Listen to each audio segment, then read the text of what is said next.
Hello guys, welcome back with me, Ayuda, and today I will tell you about gerund and infinitive. So let's check it out.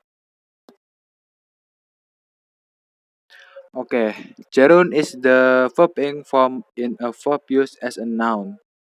A gerund is used in the same way as a noun, as a subject, or as an object. Jadi gerund ini adalah ketika verbing itu digunakan sebagai kata benda, sebagai subjek atau sebagai objek. Karena kan yang seperti yang kita tahu itu verbing itu hanya digunakan sebagai kata kerja atau verb. Nah, di sini ini verbing ini digunakan sebagai noun, subject, or objek. Penggunaan gerund. Yang pertama adalah object of preposition. Nah, di sini preposisinya adalah in, to, at, or extra. Jadi bila di aturan ini itu objek preposisi plus gerundnya atau verb-ing-nya. Seperti itu. Penggunaan gerund yang ketiga adalah special expression. Nah, di sini ada beberapa expression. Yang pertama itu expression of time or money. Yang kedua expression of place. Nah, contoh yang pertama. Penggunaan gerund yang ketiga adalah special expression. Special expression ini ada beberapa jenis. Yang pertama itu expression of time or money. Yang kedua expression of place. Nah, kita lihat contoh yang pertama, yaitu adalah she was a lot of time playing games. Nah, was ini bergerak sebagai verb. Nah, a lot of time ini melambangkan expression of time atau place atau money. Ditambah dengan gerundnya yaitu playing. Terus contoh yang kedua adalah he is lying in bed reading a comic. He is lying ini melambangkan sebagai verb. In bed ini melambangkan expression of place atau ekspresi tempat. Dan reading ini bergerak sebagai gerund. Atau penggunaan gerund yang keempat adalah after certain verb. Nah, kalau kita lihat contoh yang pertama ini, they mind keeping walk for 1 hour. Ini kan ada dua verb ya, yang pertama itu mind sama keeping. Nah, yang pertama, yang mind ini bergerak sebagai verbnya. Nah, keeping ini bergerak sebagai gerundnya. Begitu pula contoh yang kedua, he quit smoking. Nah, quit ini bergerak sebagai verb, smokingnya ini bergerak sebagai gerund. Penggunaan gerund yang kelima adalah go plus gerund. Nah, ini melambangkan bahwa kita itu sudah atau sedang melakukan aktivitas. Maksudnya, mengekspresikan suatu ekspresi.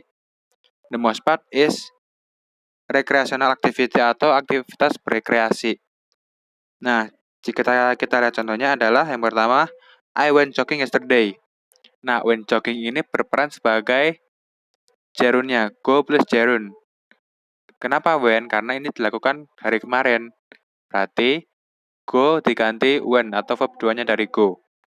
Yang kedua adalah she go shopping now. Nah, kalau ini go ini berperan sebagai melakukan sesuatu, shopping ini bergerak sebagai gerundnya. Seperti itu. Oke, selanjutnya adalah infinitive. Infinitive is the basic form of a verb which often function as a noun, as either subject or as direct object, as adjective of or adverb.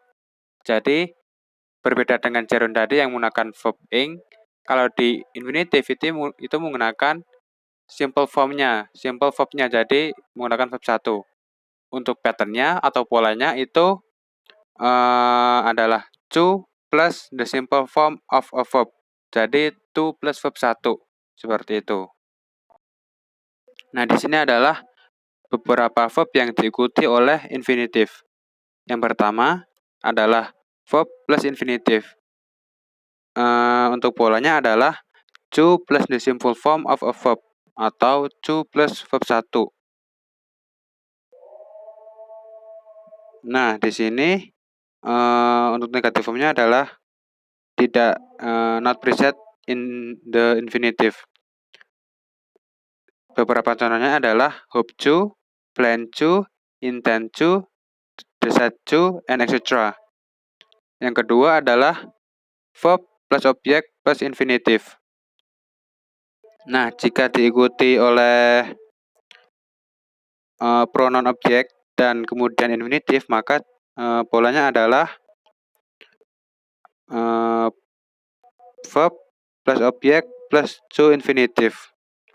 Jika diikuti oleh infinitive saja, maka polanya adalah verb plus to infinitive. Beberapa contoh dari pattern kedua ini adalah tell someone to, advise someone to, encourage someone to, remind someone to, and etc. Yang ketiga adalah verb plus infinitive atau verb plus objek plus infinitive. Ini ada rada-rada kompleks ya ininya ya, pengertiannya ya. Nah, pola yang ketiga ini memiliki beberapa pola lagi.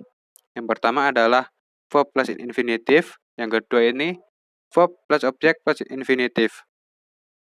Nah, untuk beberapa kalimatnya adalah ask to atau ask someone to, yang kedua expect to atau expect someone to, yang ketiga need to or need someone to, and etc.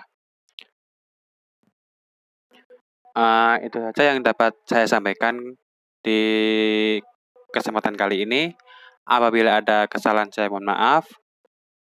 Thank you for watching my video and see you.